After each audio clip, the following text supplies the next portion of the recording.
नमस्कार मित्रों, चैनल से जुड़े रहने के लिए आपका बहुत बहुत आभार। अभी तक आपने मिस्टर इंडिया, कर्म योद्धा और आत्महत्या जैसी कहानी को सुने। अब जो कहानी मैं आपके सामने प्रस्तुत करने जा रहा हूँ, उस कहानी का टाइटल है ढरकू की दानवीरता। ढरकू इस कहानी का प्रमुख पात्र है। इस कहानी का उद्देश्य भी पश्चाताप पर ही निर्भर है तथा इस कहानी के माध्यम से हम ये समझ पाएंगे कि समाज में जातिवाद किस प्रकार मानव को परेशान करके रखा है। तो आइए कहानी से जुड़ते हैं।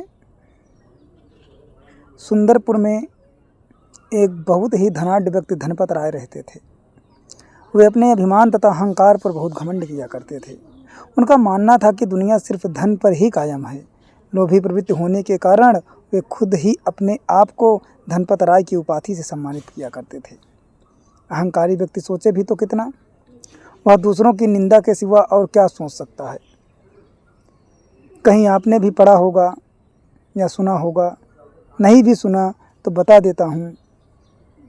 गरीबों दुखियों के इज्जत उड़ाने में जिसने एक पल भी ना सोचा, अंत में उसके आंसू को भी किसी ने ना पूछा। आज दूसरों की निंदा करके प्रसन्न रहने वाले व्यक्ति भविष्य में कोई आंसू तक उनका पोंछने वाला नहीं मिलता। तब उसे घोर पश्चाताप होता है कि काश मैं किसी व्यक्ति को ना परेशान करता तो आज मेरे साथ कोई कंधा खड़ा होता। खैर जो भी है, समाज की स्थिति ऐसी ही बनी पड़ी है। उसी गांव में एक निम्न जाति का व्यक्ति ढरकू भी रहा करता था। वह अत्यंत गरीब था। कड़ी मेहनत तथा खून पसीना बहाकर वह बड़ी मुश्किल से 2 वक्त का भोजन जुटा पाता था। वह इस प्रकार दर्द से प्रताड़ित था कि उसकी अंतरात्मा में कभी खुशी के फूल नहीं खिलते थे।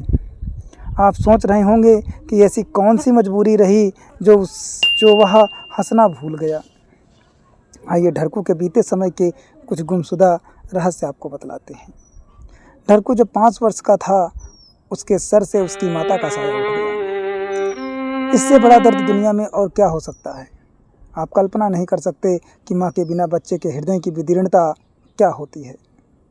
उस बाल सुमन के हृदय से पूछिए कि मातृ प्रेम न मिलने पर वह इस धरा पर किस प्रकार निवास करता है। खैर ढरकू अपने पिता पंचम के साथ दूसरों के कार्य करने के लिए जाता था।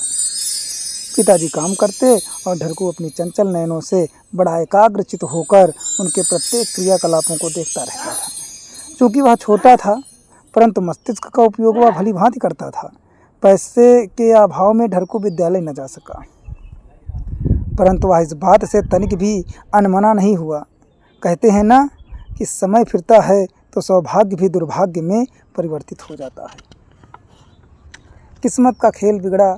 विधाता ने ढरकू को मात्र 12 वर्ष की अल्पायु में ही अनाथ बना दिया। अब वह नन्हा फूल क्या खाएगा, कैसे रहेगा, शायद यह सब व्यक्तियों के सोच से परे है। भूखा भोजन ढूंढ ही लेता है। ढरकू ने भी कुछ ऐसा ही किया। वह भी अपने पिताजी के स्थान पर मजदूरी करना आरंभ कर दिया। धीरे धीरे समय का पहिया घूमता रहा। ढरकू इसी गरीबी में जीवन यापन करने लगा। गांव के ही रहने वाले अमीर धनपत राय के बारे में आपको इत्तला कर ही दिया है। ढरकू उन्हीं के यहाँ शरण ली, अर्थात नौकरी कर ली। वह धनपत राय के छोटे से छोटे और बड़े से बड़े कार्यों को करना शुरू कर दिया। ढरकू अत्यंत शांत स्वभाव का बच्चा था, अतः अमानवता के प्रतीक माने जाने वाले धनपत राय उसका खूब शारीरिक शोषण करते, अर्थात 2 वक्त के रोटी के बदले धनपत राय संपूर्ण दिन ढरकू को काम में लगा देते। वह बेचारा थक कर चूर हो जाता था। शाम को वह निद्रा भवानी के बाहों के आगोश में जब सोता तो सुबह के 8 बजे के पहले उठ न पाता। धनपत राय ने थोड़ी बहुत ढरकू के प्रति उदारता दिखाई और ढरकू को 16 वर्ष की आयु में ही पड़ोस के गांव राम सजीवन की बेटी बींदड़ी से शादी करवा दी। कम से कम ढरकू का भोजन का सहारा तो मिला, अन्यथा वह धनपत राय के कुछ अपशब्द खाकर ही सो जाता था।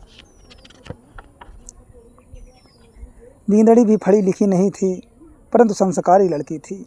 अभी वह कितने वर्ष की थी ही, मात्र 14 वर्ष की अल्पायु। लेकिन सभ्यता तथा सामाजिकता उसके ये दो ही गहने थे, और शायद मेरी समझ में इससे ज़्यादा महत्वाकांक्षी सोने चांदी के आभूषण भी नहीं होते हैं। वो तो खरीदने से भी प्राप्त किए जा सकते हैं, परंतु उस आभूषण को न खरीदा जा सकता है, न बेचा जा सकता है, और न धारण ही किया जा सकता है। टूटा ढरकू के जीवन में एक बार फिर खुशियों की चहल हो उठी। वह सुबह सुबह खा पी कर घर से जाता, पूरा दिन काम करता। हालांकि बिंदड़ी मध्य दिन पर भोजन लेकर जाती थी। एक दिन बिंदड़ी दोपहर के वक्त ढरकू को भोजन लेकर गई। ढरकू वहाँ ना मिला। कुछ अन्य कार्य करने वालों से पूछा तो बताया गया ढरकू को मालिक ने घर बुलाया है, तो वह मालिक के घर गई। बिंदड़ी घबरा गई। उसने सोचा कि धनपत राय अच्छा व्यक्ति नहीं है, वह अच्छे चरित्र का होता तो बिंदड़ी को घबराने की जरूरत न पड़ती।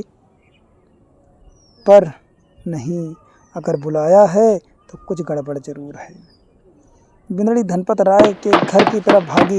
शायद इससे पहले वह कभी इतनी तीव्र गति से न दौड़ी रही होगी। जब वह धनपत राय के बंगले में पहुंचती है, उसके तो होश उड़ गए। न आवाज़ निकली, न कदम बढ़े। ऐसी क्या घटना घटी रही होगी जो वह एकाएक स्तब्ध रह गई। रोंगटे खड़े कर देने वाली बात थी। धनपत राय ढरकू को खंभे से बांधकर चाबुक द्वारा बड़ी बेरहमी से पीट रहा था। बिंदड़ी भागकर ढरकू से लिपट गई। मत मारो, मत मारो, ऐसा क्या बिगाड़ा है इन्होंने जो आप अमानवता सा व्यवहार कर रहे हो। इंसान का दिल इतना पत्थर भला कैसे हो सकता है। और मुझे विश्वास है मेरे पति देव ने ऐसा कोई दुर्व्यवहार न किया होगा जिसकी सज़ा इतनी भयावह है। बताइए क्या किया है इन्होंने। धनपत राय बड़े गुरूर से बोला, सुन रे बिंदड़ी, अगर तू जानना चाहती है कि इसने क्या दुर्व्यवहार किया है तो सुन। इसने समाज में मेरी पगड़ी उछाली है आज, क्योंकि मेरी इज्जत से आज तक किसी ने खेलने की जुर्रत नहीं की। आज से ये भी सदैव याद रखेगा कि एक सच्चे ब्राह्मण की इज्जत पर आँच आती है तो उसका परिणाम कितना भयानक होता है। बिंदड़ी बोल पड़ी, आखिर मालिक इन्होंने ऐसा क्या दुर्व्यवहार आपके साथ कर दिया जिसके कारण आप इनसे इतने कुपित हो गए हैं। धनपत राय, बताता हूँ। भरी समाज में आज तेरे इस 2 कौड़ी के ढरकू ने मुझे स्पर्श कर लिया। अरे तुम लोग शूद्र हो, निम्न जाति से संबंध रखते हो। तुम जैसों का स्थान मेरे पैरों में है। उसका दुष्परिणाम आज सबने देख लिया। अब ले जा इस नामुराद को, इसे देखकर मेरा खून खौल रहा है। धनपत राय के इस मूर्खतापूर्ण प्रश्न को सुनकर बिंदड़ी बड़ी आश्चर्यचकित हुई। वह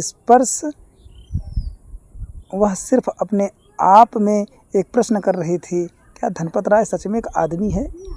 नहीं, यह बिना पूंछ वाला जानवर है।